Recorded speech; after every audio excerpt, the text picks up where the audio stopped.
ঢালিউডের জনপ্রিয় চিত্রনায়িকা পূর্ণিমা পবিত্র মক্কায় ওমরা পালন করে ফিরেছেন এক অনন্য আধ্যাত্মিক অভিজ্ঞতা নিয়ে।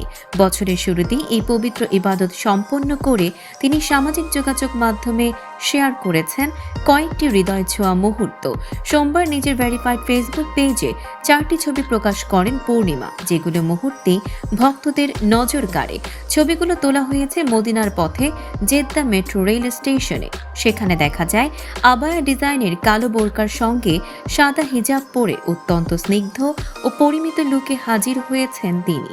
নায়িকার এই সাজ ও আধ্যাত্মিক আবহ নেটিজেনদের মধ্যে ব্যাপক প্রশংসা কুড়িয়েছে।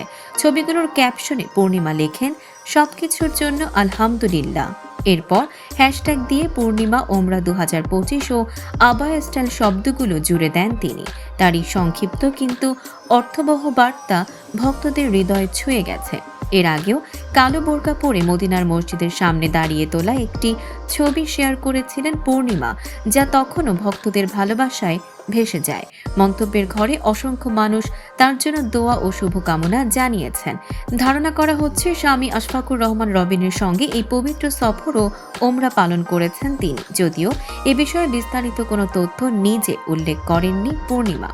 দর্শক, সাম্প্রতিক ও চমকপ্রদ সব খবর পেতে ফলো করুন আমাদের ফেসবুক পেজ CB24 টিভি এবং সাবস্ক্রাইব করুন ইউটিউব চ্যানেল CB24 অফিসিয়াল।